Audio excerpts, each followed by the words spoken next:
परिचय। रीता का बगीचा सीता के बगीचे से बड़ा है। कभी सोचा है कि इस तुलना का आधार क्या है? इस तुलना का आधार बगीचे का क्षेत्रफल है, यानी बगीचे में कितनी जगह है। इस पाठ में हम क्षेत्रफल के बारे में विस्तार से जानेंगे।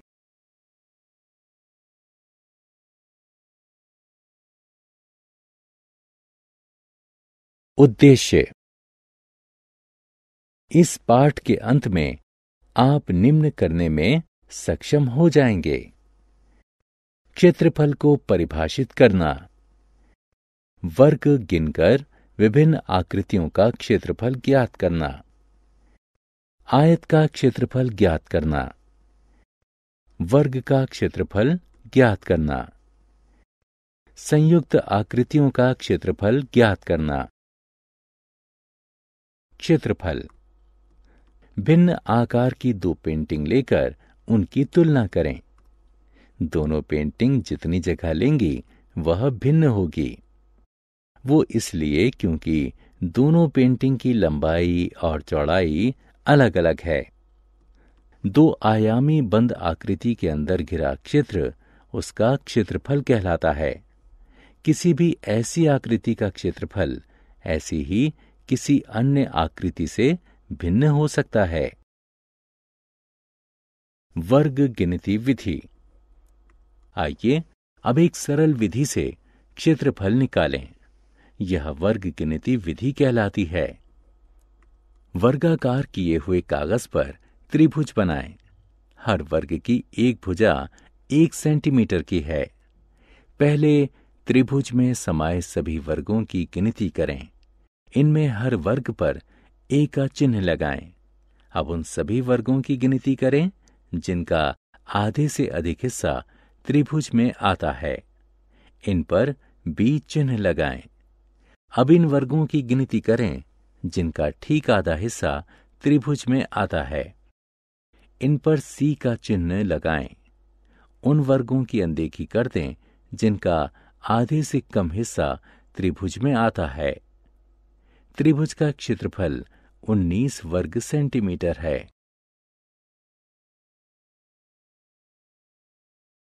आयत का क्षेत्रफल। आइए अब वर्गों की गिनती करके आयत का क्षेत्रफल निकालें। आयताकार पेंसिल बॉक्स लें। इसे वर्ग बनाए हुए कागज पर रखें।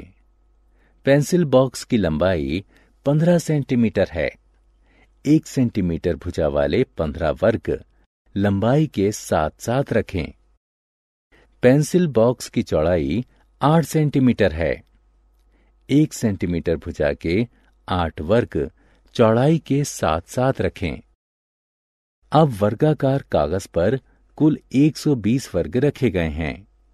इसका अर्थ ये हुआ कि पेंसिल बॉक्स का क्षेत्रफल 120 वर्ग सेंटीमीटर है, यानी 15 सेंटीमीटर गुणा 8 सेंटीमीटर। इससे पता चलता है कि आयत का क्षेत्रफल लंबाई और चौड़ाई को गुणा करके निकाला जाता है। चूंकि वर्ग ऐसा आयत होता है जिसकी लंबाई और चौड़ाई बराबर होती हैं, इसलिए वर्ग का क्षेत्रफल उसकी एक भुजा को दूसरी भुजा से गुणा करके निकाला जाता है।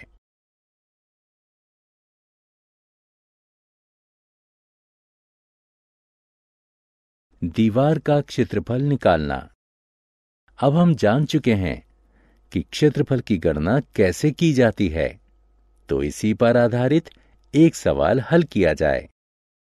निधि के कमरे की हर दीवार 4 मीटर ऊंची और 3 मीटर चौड़ी है। वो एक दीवार को वॉलपेपर से ढांकना चाहती है। वो जानना चाहती है कि इसके लिए उसे कितने वर्ग मीटर वॉलपेपर की जरूरत होगी। उतने क्षेत्रफल के वॉलपेपर की ही जरूरत होगी जितना क्षेत्रफल उस दीवार का है जिस पर उसे लगाया जाना है। दीवार का क्षेत्रफल 4 मीटर गुणा 3 मीटर यानी 12 वर्ग मीटर है।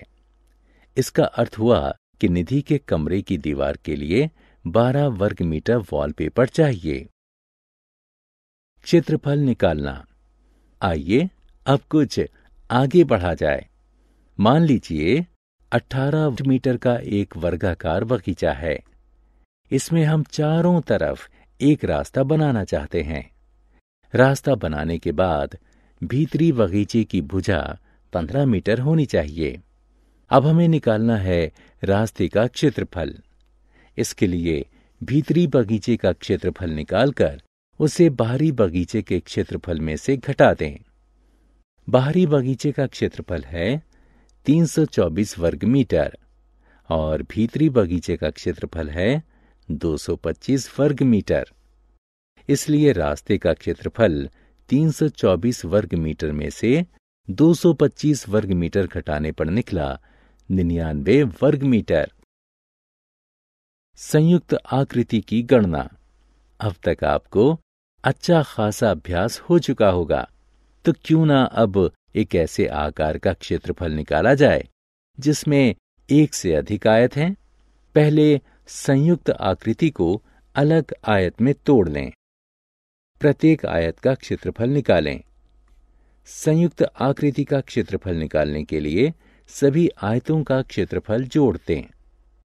यहां हम दी गई संयुक्त आकृति को 3 आयतों में बांट सकते हैं। आयत ए का क्षेत्रफल है 18 वर्ग सेंटीमीटर। आयत बी और सी का क्षेत्रफल समान है, यानी 20 वर्ग सेंटीमीटर।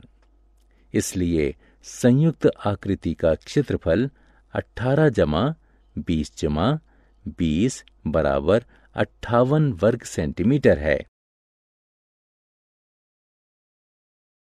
सारांश।